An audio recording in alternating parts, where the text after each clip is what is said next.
Listen to this excerpt from a research article on fighting. It says, how couples argue and disagree about issues appears to be more consequential to the success of marriage than what they argue about or how often they experience conflicts. Welcome to the Only You Forever podcast. If you want to build a thriving, passionate marriage, we've got the research, the truth, and the answers you've been looking for. And now, here are your hosts, Caleb and Verlinda Simone Gendel. Hey, everybody.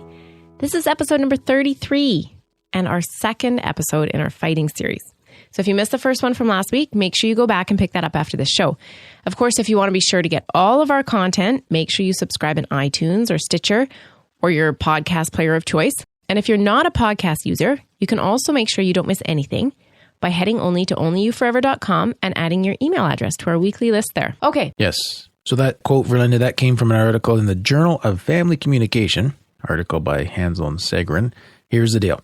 That statement is based on... Hang on, which statement? Oh, yeah, the one we started with in the hook there. So how couples argue and disagree, like how couples argue and disagree about issues appears to be more consequential to the success of marriage than what they argue about or how often they experience conflicts. Okay. That quote. Okay, gotcha. It's based on citing 3 other research articles. So it's a really well-supported observation to say that how we fight has far more influence on the future of the marriage than what we fight about. That's good. Yeah. Why? Well, I think sometimes we can get into little petty things which really don't matter. Well, sometimes we can get into major things that matter. That matter, yeah. Right. But we don't have to like hide them and not talk about them. Right. So it's not like there's a list of, these are the things you must never talk about in marriage or your marriage will fail. Yeah, no. Right. No, I got you there. That's a good point. But we want to talk about how today. So we're asking the question, is your fighting style sabotaging or saving your marriage? Okay. Okay. So we're going to talk about those styles. Before that, I want to talk about gender differences for a minute because we have couples listening to this together often, and we need to know that a husband and wife will experience the same fight differently. Right. So is a fight just a disagreement? A disagreement, marital conflict, anything where you're not seeing eye to eye on. Okay. From major to minor. Okay. So the husband and wife will see it differently, not just because they have a different perspective on the same issue, but because of their gender. Okay. Okay. So this is where men or women are different, speaking generally. You might be different as a listener. That's not a problem. Mm-hmm. But here's the generalities, okay? Women are more negative in conflict. Mm-hmm. Yeah, I can You see agree that. with that? Yeah. Okay. More likely to use what they call distributive tactics. Whatever those are. Or what are those? Well, I don't know. See, that was very negative, hey? Whatever those are. Yeah. See, if I was a husband, I'd just be like, there you go, using distributive tactics again. I'm totally going to save that line. Okay. And I'll laugh at you. But that would be a repair in a fight, so that's a good thing. Okay. Okay. These are confrontational behaviors that reflect the primacy of the individual over relational goals. Don't you love it when you use bigger words to define other big words and then you still don't understand? Yeah. Okay. So you want me to try that again? Yeah. Okay. The confrontational behaviors, we're good with that. Confrontational behavior. Yeah. Like confronting somebody. Yep. Yeah. So confrontational behaviors, and then it says that reflect the primacy of the individual. That's a nice way of saying that reflect the attitude that you say you're number one. All about me. Yep. Okay. Over relational goals. So it's more about me than it is about the marriage. So women are more likely to have this approach of using these confrontational behaviors that says more about me than the marriage in conflict. Okay. Yep. You can't argue with me. I got lots of research on this. Mm-hmm. But I might not be your typical woman. Oh, no. Yes, dear. So anyways, in plainer English, it's doing things like demanding, being very demanding in an argument, hostile, very critical sort of behaviors, threatening, insulting, or insisting that all the change must come from you. Right. Well, Right? it should. Yeah. No, I'm joking. Nice. So here's the deal though, Verlinda. I'm going to balance this out before we make it sound like women are horrible creatures. Okay. Because they're not all horrible. Just your wife?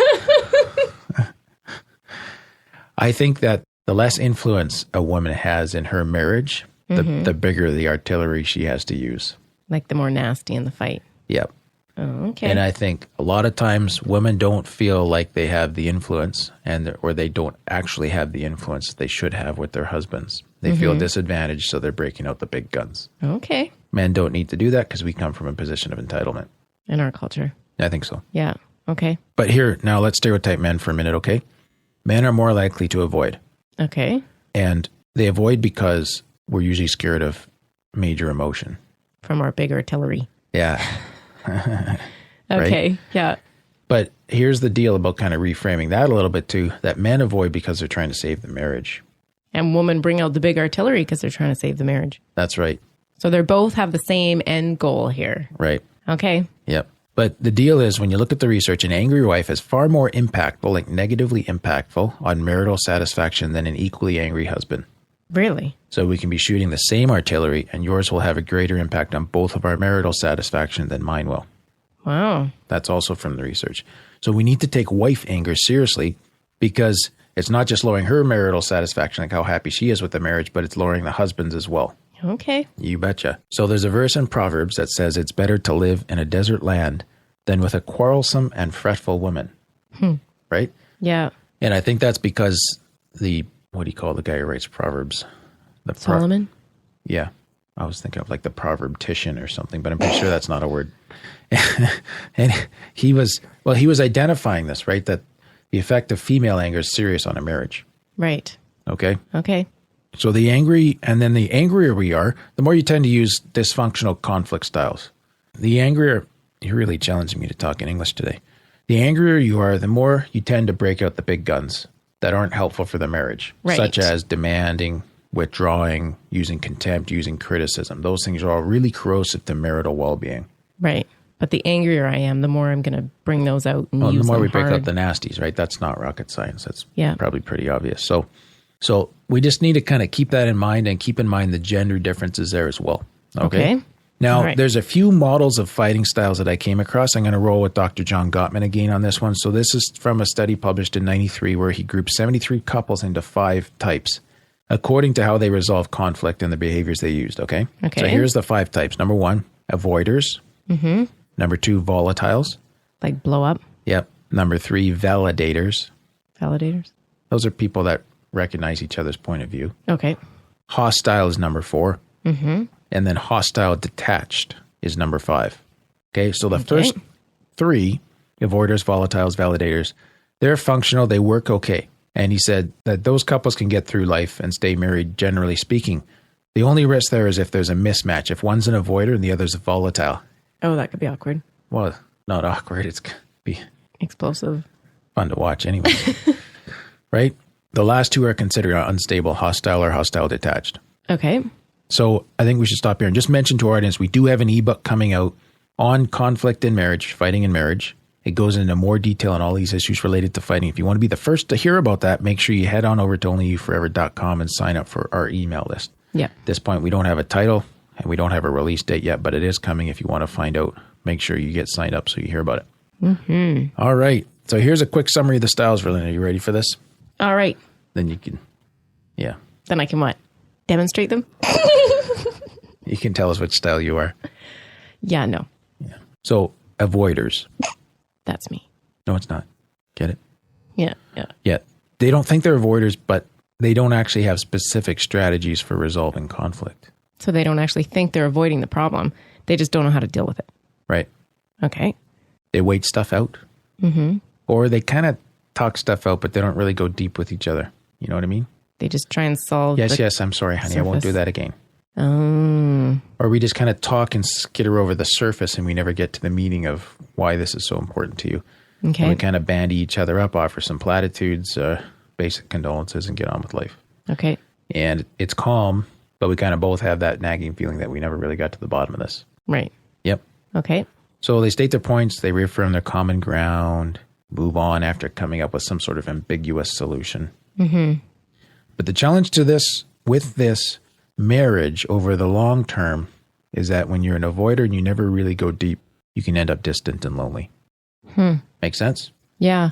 So are these people like just try and keep the peace people, no matter what happens? Like, oh, let's just keep the peace. It's okay. That kind of thing? Can be. I don't think every keep the peace person is like this. Okay. Yep. But that could certainly be one flavor of this, the avoiders. All right. Second type, volatile. They come straight at each other. They disagree. They try to persuade each other. Their job is to convince you that you are wrong and you need to see it my way. Oh, maybe I'm that. Yeah, you're definitely wrong and you need to see it my way. I agree. There's a lot of drama here. No comment. Both positive and negative. Okay. They value arguing. They really work hard at convincing each other. And these folks, they can bicker pretty good, but passionate lovemaking will likely follow. No comment. This just got awkward all of a sudden. I bet you wish you read ahead in the notes, hey? Okay. The third type is validators, Caleb. Yes. Let's just go to being avoiders right now. Validators, they walk the middle line. Good thing you can't record blushing on audio. Validators walk the middle line. Okay. So there's conflict, but there's some ease and there's some calm in that conflict too. And they're actually they're working to validate each other during the conflict. Okay. To validate each other. That validation for Linda, that's like everything from when you're making a point to saying like, yeah, I can see what you're saying and I understand why you think that. Okay. I can see why it hurt when I said that. Yeah. So that's me validating you, right? When you see these people in conflict, you get the idea that they're both working together on a problem. So this is a calmer, more intimate approach to marriage. And it's usually kind of in literature and in marriage books, it's represented as the ideal style. Right. All It's the nice best and way to be. rosy and romantic. Yeah. But here, the only thing I think you have to watch on this one is that the romance can dissipate and the marriage can end up as a close friendship, which is not, for a worst case scenario, is not too bad. Yeah. But I think you still need a little bit of fire in there. Yeah. Any comments on that? No, just keep going today. Okay. Style number 4, hostile. I would have put you in here. Oh, come on. You see how you just proved my point? Hostile. So these people have very negative conversations. So I'm very negative, am I? No, dear. And there's lots of defensiveness and lots of globalizing. Globalizing means you never do this or you always do that, or I've told you a million times. yes, very judgmental. And it's always a downward spiral. Like these people are just in full attack mode. There's zero empathy. And it's just about, I'm going to hit the nails on your coffin one more time just to make sure they're bedded in there real deep. But what happens if both spouses are like this? You have some pretty incredible fights. Nasty fights. Yeah. Yeah. Not nasty. incredible in a good sense. No. Okay. So this is a downward spiral. And this is why this is, one of the unstable types. Yeah. Doesn't have a good long-term prognosis. Now, hostile detached these are folks that normally have little or no emotional involvement with each other. So they're not real well connected. Okay. But occasionally they get into a very hostile spat, often about trivial matters. Okay. Does that make sense? So Yep. it's like it's either all on or all off most of the time. Okay. Wow. Yep. So they're either detached or they're at the hostile attack, full-on attack mode. Yep. Okay. Okay. So think about your style as you're listening to this. Where do you fall? And do you think, Verlyn, it's reasonable to say that all of us use a mix of... Yeah, I think we do use a mix. We've been hostile at times. Yeah. But we generally predominantly fall into one category. I would say I started off as an avoider. Right. And I think that after I got... and I probably started off as hostile just because you weren't... Or volatile. Yeah. But I think after counseling school where I had some skills... Yeah, you and definitely some of those changed. skills that we tried to teach in the Talk to Me 101 course, like these are things you can learn and change your style. Which Absolutely. is my next, where I'm going with this, right? Right. So ideally, I think we want to be validators, but have a little bit of avoidance so we know that we're normal and some volatility in there just to spice things up a bit. Okay? So what do we do if we're in one of the less ideal categories? Well, if you're an avoider, one or both of you, I think that you need to agree to start opening up to each other. Which sounds so simple. Right. And you're saying, how do we do that? I think you should grab our Talk to Me 101 e-course. Sorry for the product pitch, but... Yeah, for sure. Get some marriage books. Even if you don't want our stuff, that's fine. Get some marriage. That's fine. Really? Fine. Get some marriage books that teach you communication. So often we don't go down this path and we stay in the avoiding because it's safer to do that, but also because we're not sure if we crack that open, like where is that going to go? But if you feel like you have some tools to navigate and you can kind of contain where it's going to go and a way to start that discussion and you're both agreed that you want to have a positive outcome from dealing with the issue, I think you can do it. Yeah, I think so too. Absolutely. It'll take a little bit of work and learning and perseverance.